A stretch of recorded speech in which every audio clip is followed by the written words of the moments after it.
I'm going to lose my house if nobody helps me, I cried, my voice breaking as I looked around the crowded Christmas dinner table. The smell of roasted turkey and cinnamon filled my parents' dining room in Phoenix, Arizona, but all I could focus on were the uncomfortable glances being exchanged between my relatives. Please, I'm begging you. I need $20,000 by January 15th, or the bank will foreclose. My name is Camilla Brooks, and I'm 29 years old. What nobody at this table knew was that 3 months earlier, I had won $50 million in the Powerball lottery. The winning ticket was hidden safely in my bedroom drawer, along with the bank statements showing my new reality. But tonight, I was putting on the performance of my lifetime. Camilla, honey, you know money's tight for everyone right now, my wealthy Uncle Richard said, cutting into his prime rib. He owned 3 successful auto dealerships across Phoenix and had just returned from a 2-week vacation in Europe.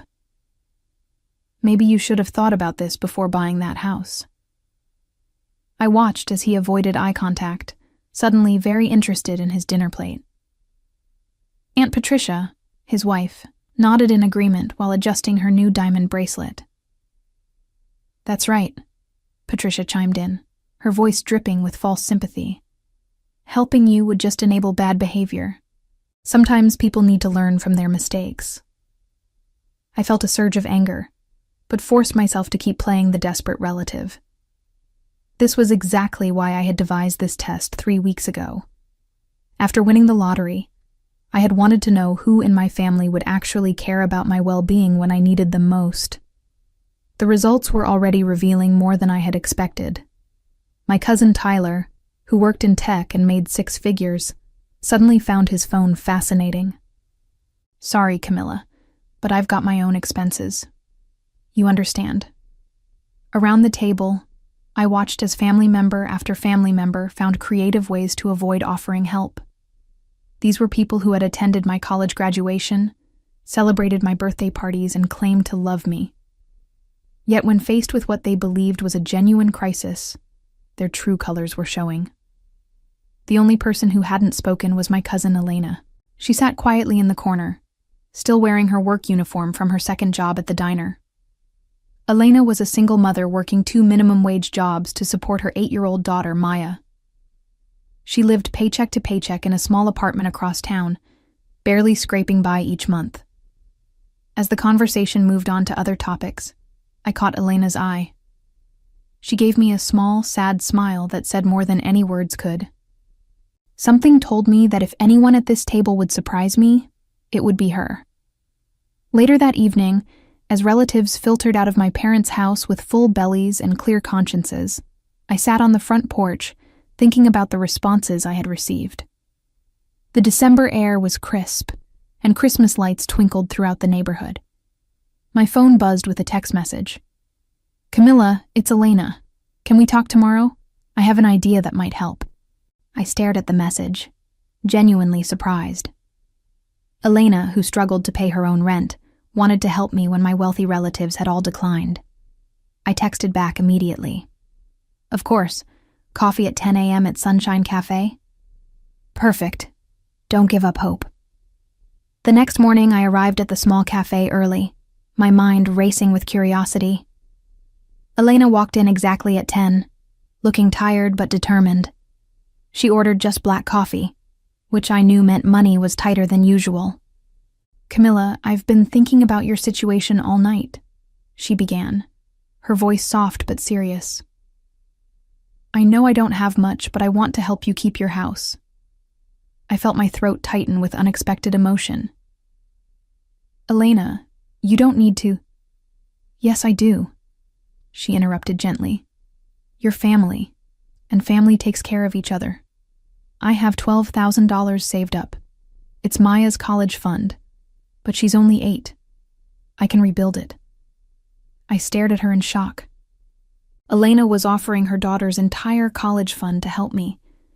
This was money she had scraped together working double shifts, skipping meals, and buying secondhand clothes for herself and Maya. I also talked to my manager at the diner, she continued. She said I can pick up extra shifts through New Year's, Between tips and overtime, I might be able to scrape together another couple thousand. My heart was breaking and swelling simultaneously. Here was someone who could barely afford groceries, offering everything she had to help me. Meanwhile, Uncle Richard, who had just bought a new luxury car, couldn't spare a penny. "Elena, I can't let you sacrifice Maya's future for me," I said, though I was deeply moved by her offer. "Maya's future includes having a cousin who doesn't lose her home," Elena replied firmly. "We'll figure out the college fund later. Right now, you need help, and I'm going to give it to you." Over the next hour, Elena outlined her plan to help me raise money. She had already started selling some of her personal belongings and was planning to work every available shift at both her jobs.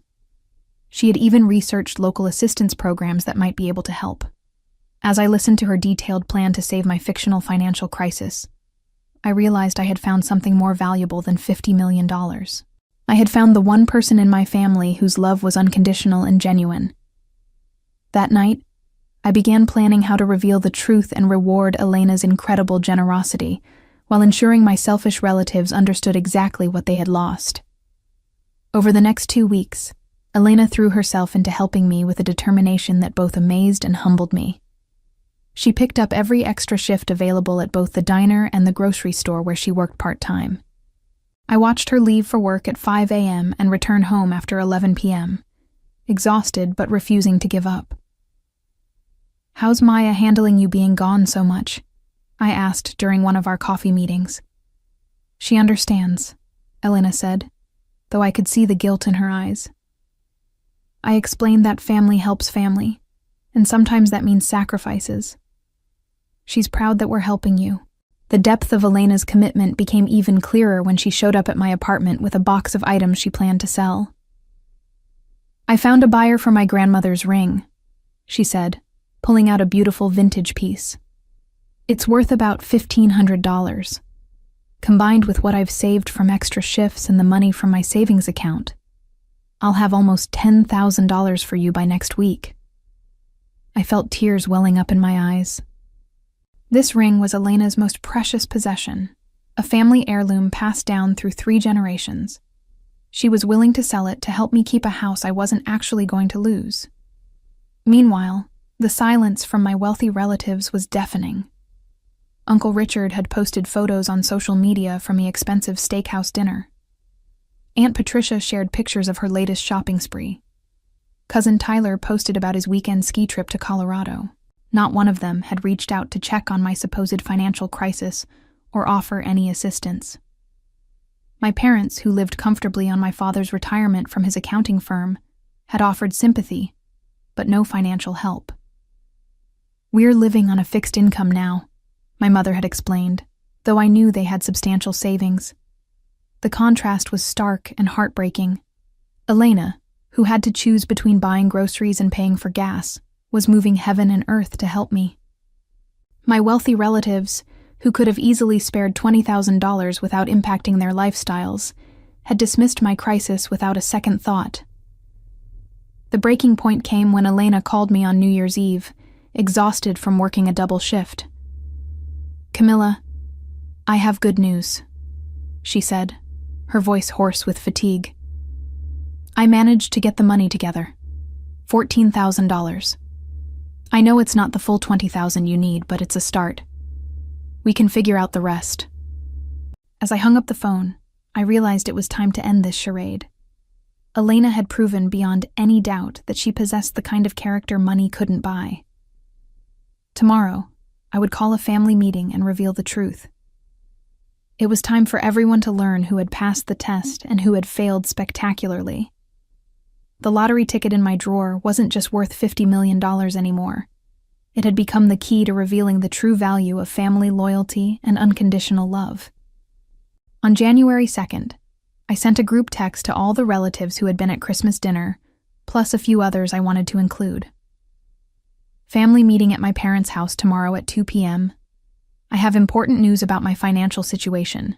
Please be there." The responses came quickly. Uncle Richard replied that he'd try to make it if his golf game ended early. Aunt Patricia said she hoped I had figured things out on my own. Cousin Tyler sent back a thumbs-up emoji. My parents confirmed they'd be there, and Elena immediately called. "Did you find a solution?" she asked, hope evident in her tired voice. "You could say that," I replied carefully. "Just make sure you're there tomorrow. And Elena, thank you for everything you've done. It means more than you'll ever know." That evening, I sat in my bedroom staring at the lottery ticket that had started this entire journey. In 3 months, I had gone from ecstatic winner to someone who understood the true nature of the people around me. The money had always been life-changing, but the knowledge I had gained was perhaps even more valuable. I carefully placed the ticket in an envelope, along with a cashier's check I had prepared weeks earlier. Tomorrow would reveal everything. The next afternoon, my parents' living room filled with family members, though some arrivals were more reluctant than others. Uncle Richard showed up 20 minutes late, complaining about traffic. Aunt Patricia brought a store-bought dessert and immediately began gossiping with my mother about a mutual friend's divorce. Elena arrived precisely on time, carrying a worn envelope. She had dressed in her nicest clothes, a simple black dress she reserved for special occasions. Maya wasn't with her. Elena had arranged for a neighbor to watch her daughter. "Camilla, before you start," Elena said quietly, approaching me with the envelope. "I wanted to give you this. It's not the full amount you need, but it's everything I could manage." I took the envelope, feeling its weight. Inside was $14,000 in cash and money orders. Elena's entire savings, the money from selling her grandmother's ring, and every penny she had earned working double shifts for 2 weeks. "Elena, you've already done more than enough," I said, struggling to keep my voice steady. "Family takes care of family," she replied simply, echoing what she had told me at the cafe. "We'll figure out the rest together." As the room settled and conversations died down, I stood at the front of the living room. 15 family members looked at me with varying degrees of interest and impatience. Some checked their phones. Uncle Richard glanced at his expensive watch. "Thank you all for coming," I began, my heart pounding. "As you know, I've been facing a serious financial crisis. I told you at Christmas that I needed $20,000 to save my house from foreclosure." Aunt Patricia shifted uncomfortably in her seat. "Camilla, if you're going to ask again—" "I'm not asking for anything anymore," I interrupted, "because I've learned everything I needed to know about each of you." A confused murmur rippled through the room. My cousin Tyler looked up from his phone for the first time. "I have an announcement to make about my financial situation," I continued, reaching into my purse. "But first, I want to thank Elena for her incredible generosity and sacrifice over the past 2 weeks." Elena looked puzzled, clearly wondering where this was heading. Elena offered me her daughter's college fund. She worked double shifts for 2 weeks straight, barely sleeping. She sold her grandmother's ring, a priceless family heirloom. She did all of this despite struggling to pay her own bills, despite raising Maya alone on minimum wage. I paused, looking around the room at faces that were beginning to show signs of unease. "And the rest of you? You made excuses. You found reasons why helping family wasn't your responsibility. Some of you could have written a check for $20,000 without even noticing the missing money." The room was dead silent now. "I want to share something with all of you," I continued, pulling the lottery ticket from the envelope. 3 months ago, I won $50 million in the Powerball lottery. The silence that followed was deafening. Then chaos erupted. "What?" Uncle Richard jumped to his feet, his face turning red. "You've had $50 million this whole time?" "That's impossible," Aunt Patricia sputtered. "You were crying about losing your house." "Because I was testing you," I said calmly, though my heart was racing. I wanted to know who in this family would actually care about my well-being when I needed help. I wanted to see who would sacrifice for me the way I had always believed family should. Cousin Tyler's mouth hung open. "You lied to us? You made us feel guilty for not giving you money you didn't even need? I didn't make you feel anything, I replied firmly. Your response to what you believed was a genuine crisis revealed your true character. You chose not to help someone you claimed to love when you thought they desperately needed it. Elena sat frozen, staring at me with wide eyes. Camilla, I don't understand. If you have $50 million, why did you let me? Because you passed the test, I said, turning to face her directly. Elena, you were the only person in this room who offered genuine help. You gave everything you had, even though you have less than anyone else here. I reached into the envelope and pulled out the cashier's check I had prepared. This is for you, Elena. $10 million. The paper fluttered slightly in my shaking hand as I held it out to her. Elena's face went completely white. 10 million? She whispered, unable to take the check. You offered everything to help family, I said, pressing the check into her hands. This is my way of showing what real family loyalty means. The room exploded into shouting. Uncle Richard was on his feet, pointing at me accusingly. This is insane. You can't just give away $10 million because she fell for your manipulation. It wasn't manipulation, I shot back. It was a character test, and she's the only one who passed. Aunt Patricia rushed forward, her face flushed with anger and desperation. Camilla, honey, you have to understand. We didn't know you actually had money. If you had known I could pay you back, you would have helped? I interrupted. That's exactly the problem. You only help when there's something in it for you. Elena was staring at the check in her hands, tears streaming down her face. Camilla, I can't accept this. I didn't help you for money. I helped because I love you. And that's exactly why you deserve it, I replied. Maya will never have to worry about college costs.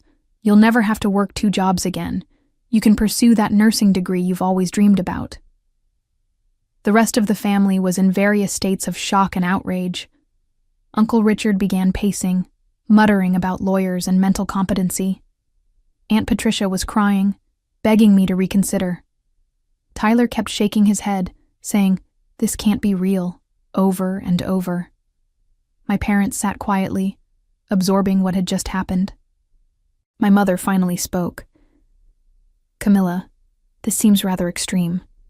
These are family members who love you. Are they? I asked. Because when I needed them most, they abandoned me. Elena was willing to sacrifice her daughter's future for mine. That's love. What the rest of you showed was selfishness disguised as tough love.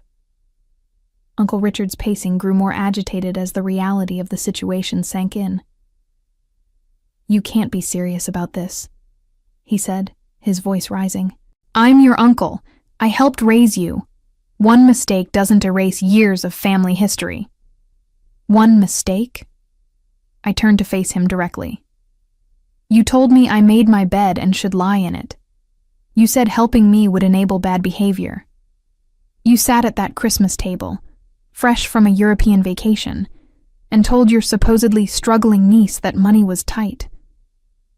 I didn't know you were actually in trouble, he protested. People ask for money all the time. You have to be careful about these things.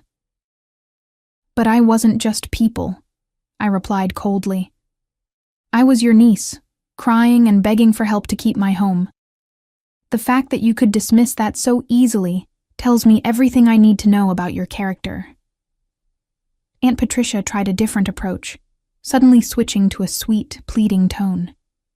Camilla, sweetheart, you know I've always loved you like my own daughter. I was just trying to teach you responsibility. If you need help, of course I'll write you a check right now. The shameless desperation in her voice was almost shocking. This was the same woman who had sat smugly at Christmas dinner, lecturing me about enabling bad behavior while showing off her new jewelry. Too late, I said simply. You had your chance to show you cared. Instead, you chose to judge and condemn. Elena finally found her voice, though she was still trembling. Camilla, this is too much. I don't need $10 million. I just need to know that Maya will be okay and that we can pay our bills. You're getting both, I said firmly. Plus the freedom to stop working yourself to death and the ability to help other people the way you helped me. Imagine what you could do with this money. Not just for yourself, but for others who need help. The transformation in Elena's expression was beautiful to watch. The exhaustion and worry that had been constant companions for years began to fade, replaced by hope and possibility. I could go back to school, she whispered. I could become a nurse like I always wanted. Maya could have everything she needs. Exactly, I said, smiling for the first time since the meeting began. Cousin Tyler finally snapped out of his shock. This is completely unfair. Just because we didn't fall for your sob story doesn't mean we don't care about you. Didn't fall for it? I repeated incredulously. You believed a family member was about to lose their home, and your response was to ignore them. How is that caring? The arguments continued for another 20 minutes, with various family members trying different tactics to convince me to share the wealth more broadly. Some apologized profusely. Others grew angry and accusatory. A few tried to guilt me about splitting up the family. Through it all, Elena sat quietly, occasionally staring at the check in her hands as if it might disappear. Finally, she looked up at me. Are you sure about this? She asked softly. I've never been more sure of anything in my life, I replied. You showed me what real love looks like. You sacrificed for someone you thought was in trouble, expecting nothing in return. That's worth more than all the money in the world. As the family meeting dissolved into chaos and accusations, I felt a deep sense of peace. The test was complete, the results were clear, and justice had been served. Elena's shocked gratitude was worth every penny of the $10 million, and the outrage of my selfish relatives only confirmed that I had made the right choice. Within hours of the family meeting, word of Elena's windfall began spreading through our extended family and community. Elena, still in shock, had called her mother to share the news, and from there it spread like wildfire.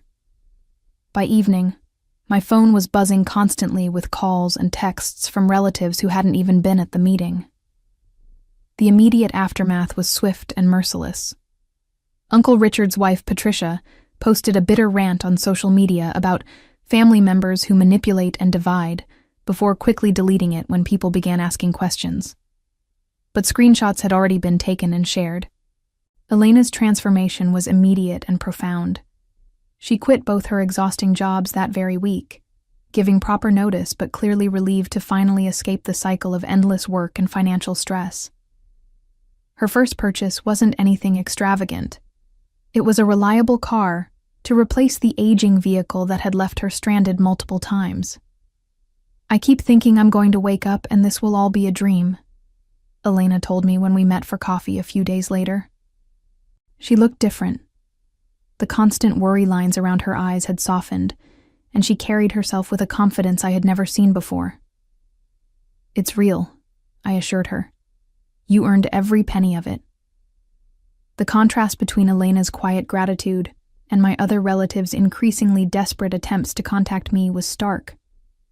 Uncle Richard left multiple voicemails, his tone shifting from anger to pleading as the days passed.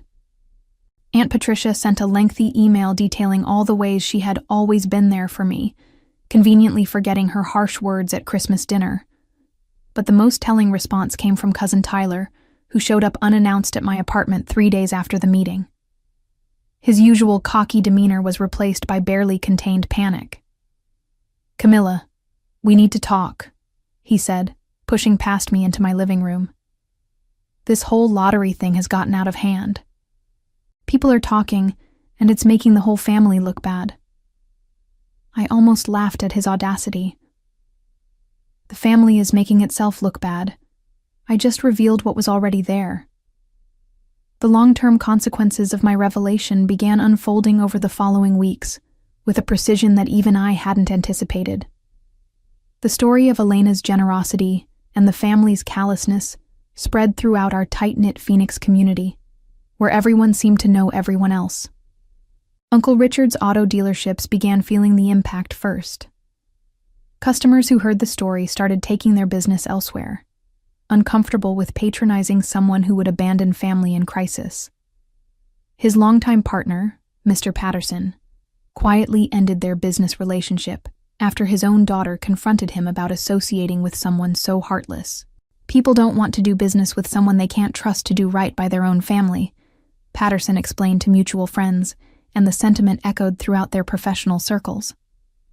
Aunt Patricia faced social ostracism that was perhaps even more devastating. Her church congregation, where she had served on the charity committee for years, quietly asked her to step down after members questioned how someone could preach about helping the needy while refusing to help her own struggling niece. Their country club friends began excluding them from social gatherings. The story had spread through their social circle like wildfire, and the consensus was clear. People who would abandon family in crisis couldn't be trusted in friendship either. Meanwhile, Elena's life was transforming in beautiful ways. She enrolled in nursing school at Arizona State University, something she had dreamed about for years but never thought possible. Maya, thriving with the stability and security her mother's windfall had provided, was enrolled in an excellent private school where she could pursue her love of art and music. Elena used her newfound financial freedom not just for herself and Maya, but to help others. She quietly paid off medical bills for struggling families at Maya's former school and established a scholarship fund for single mothers pursuing healthcare careers. The woman who had sacrificed everything to help me was now positioned to help countless others, while those who had turned away in my supposed time of need watched their own lives crumble under the weight of their exposed character. As I watched Elena flourish and my selfish relatives face the consequences of their actions, I felt a deep satisfaction that had nothing to do with revenge and everything to do with justice. Elena's kindness had been rewarded, and the truth about everyone's character was now clear for all to see. The months that followed brought a reckoning that reached far beyond what I had initially imagined. Uncle Richard's business empire, built on community relationships and trust, crumbled as customers and partners distanced themselves from someone they now viewed as fundamentally selfish. His marriage to Patricia grew strained under the financial pressure and social isolation, with Patricia blaming him for their downfall, while conveniently forgetting her own role in rejecting my pleas for help. Cousin Tyler found his social media marketing business suffering, as clients questioned whether they wanted to associate with someone whose character had been so publicly exposed. And other family members faced similar social and professional consequences, as word of their callousness spread throughout Phoenix's interconnected communities. As I watched Elena graduate from nursing school with honors 2 years later, her daughter Maya beaming with pride in the audience, I realized that my $50 million test had revealed something more valuable than money could ever buy: the difference between genuine love and conditional affection, and the peace that comes from knowing exactly who deserves a place in your heart.